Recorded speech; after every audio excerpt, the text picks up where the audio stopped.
to honor the greatness of all who responded, and to stand with those who still grieve.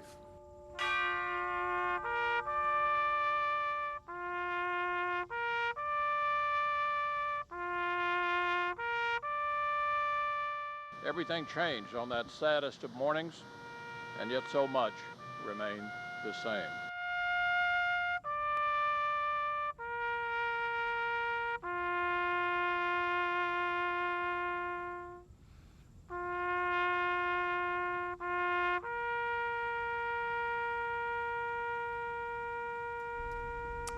Good evening. 12 years ago today, the world was forever changed after planes hijacked by terrorists crashed into the Twin Towers in New York City, the Pentagon outside of Washington, and a field in Shanksville, Pennsylvania. And today the nation remembers the lives taken in those attacks. Earlier today, President Obama led a moment of silence at the Pentagon. That is where 184 people were killed when Flight 77 crashed into the building. During his speech, the president asked the country to remain faithful to our values as the nation faces another possible threat. Let us have the confidence in the values that make us Americans, which we must never lose. The shining liberties that make us a beacon to the world. The rich diversity that makes us stronger. The unity and commitment to one another that we sustain on this National Day of Service and Remembrance. President Obama also held a moment of silence at the White House this morning.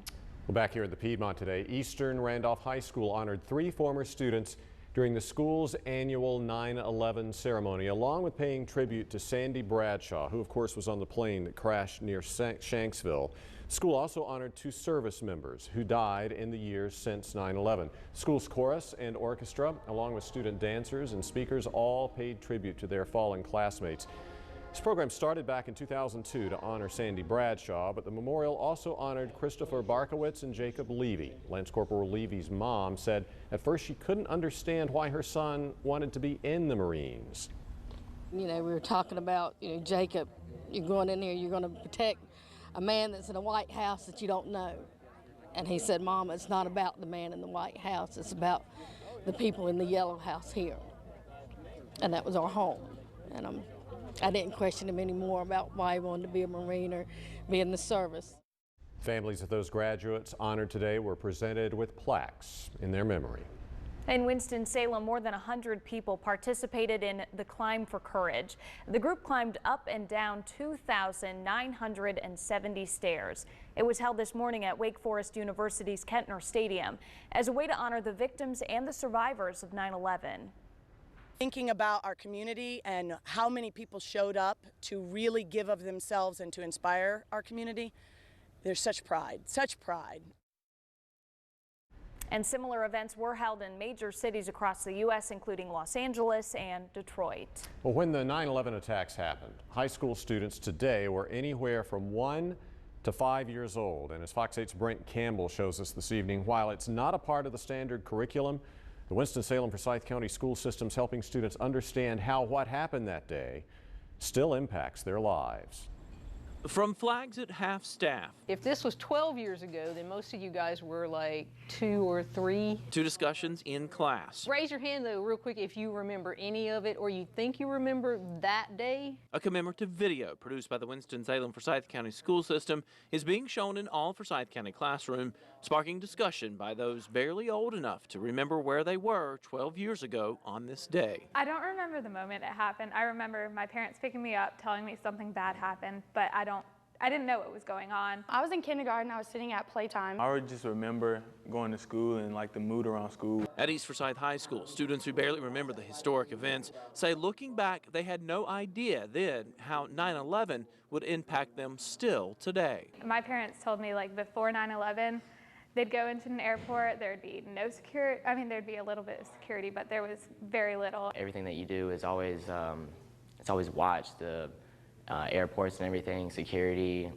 there's always a threat of a terrorism, always a threat of going to war. While the history of the events leading up to 9/11 and the events of that day aren't part of the state's standard course of study, the significance of 9/11 is something teachers across Forsyth County are instructed to at least get students to think about. I just feel for the family members of the people that were involved in 9/11. I know it had to be hard for them to see it. And we use that as a symbol of getting together and basically uniting this country. It's really depressing and it's kind of sad, but it's also a moment like that everyone can be patriotic and like unites us. In Kernersville, Brent Campbell, Fox 8 News. Winston-Salem Forsyth County School System also produced a short video using local emergency responders talking about 9/11, and it's shown this video every year since the attacks happened. Well, as people across the Piedmont honor those killed in the attacks, the gesture was too big to miss in Clemens. The fire department put out one of its trucks with a flag almost 100 feet long. It's the first year they've done this, but maybe you saw it. It was on the north side of Interstate 40 near the Clemens exit. This idea came from Chief Jerry Brooks. With all of these commemorations going on, the department feels Americans won't forget the first responders of 9/11. I know for us it is not fading at all. If anything, it's becoming more and more real. The older I get, the more I realize how important life is, and you learn to appreciate it a lot more. And the Clemens Fire Department does plan to make this a yearly commemoration. Well, the godfather of a 17-month-old girl is facing a misdemeanor child abuse charge after High Point police say he left her in a car that was stolen with her inside nearly 2 weeks ago. High Point police say Michael Antoine Campbell went into the Food and Lion near the Palladium and left his car running with little Shylin Neal asleep inside. When he came out of the store, the SUV was gone, and then after a statewide Amber Alert was issued, a UNC Greensboro student found the SUV with the child inside in an apartment complex parking lot near campus. Campbell turned himself in this morning and was released on a $2,500 bond.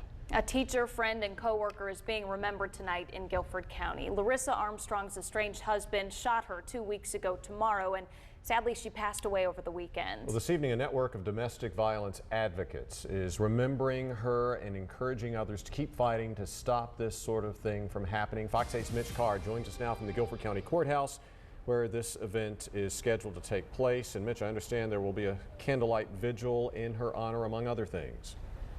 And they're planning for it right now. And you know, for every Larissa Armstrong who tragically passed away, there's a woman who's subjected to abuse who's able to survive. There are other women out there who are subjected to abuse and are too afraid to come get help. So this vigil is supposed to honor Larissa Armstrong's life, but there's a bigger purpose. And I'm here with the organizer. Her name is Portia Shipman. Yes. She was with the Cherie Denise Jackson Foundation for the Prevention of Domestic Violence. So obviously, Larissa Armstrong, this is a tragedy. You want to remember her, but what is the other purpose behind this?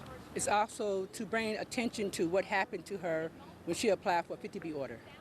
So she applied for the restraining order. She was twice turned down. And why is it that you wanted to be here at the courthouse to talk about that? Because she should have never been turned down. You know, it's a certain thing about how women go into the courtroom and do those protective orders. We have a clinic. We actually help women get these protection orders done. And Miss Armstrong just did the best that she could to let everyone know that she was frightened. She talked to him behind the closed doors. There were slashed tires. He had been stalking her. She was scared, and she wanted the system to help her. And she told him that. But based on Mr. Armstrong's record and situation, they denied her. But they should have taken consideration that she just left a marriage of about 30 years. She's a school teacher. She's been very open in the community about helping young people. She has 3 sons. Well, we just showed some video of that horrible scene at the Steeplechase Apartments there in Adams Farm. And you're right here outside of the Guilford County Courthouse. Now, what are you guys going to be doing tonight? We're going to be actually honoring the name of Larissa Armstrong, and also remembering the lost victims of domestic violence in the state of North Carolina. It's been 26 since August 14th.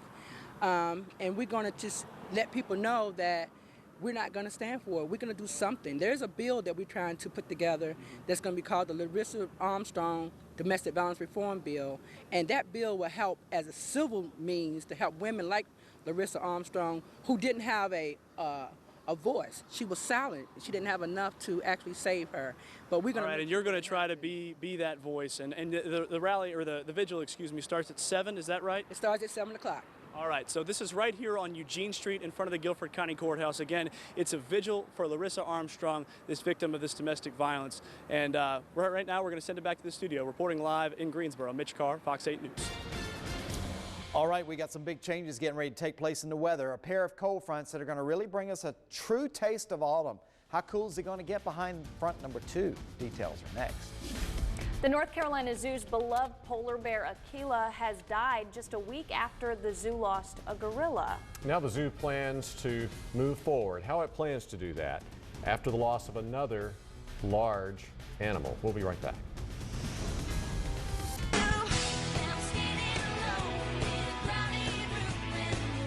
But first, tomorrow Taylor Swift takes over the Greensboro Coliseum, and you know what that means. There is going to be a lot of traffic. So if you're headed to that concert, Greensboro police recommend carpooling. They also suggest arriving to the show early, as Coliseum parking lots will open at 4 o'clock. Doors at the Coliseum open at 5:30.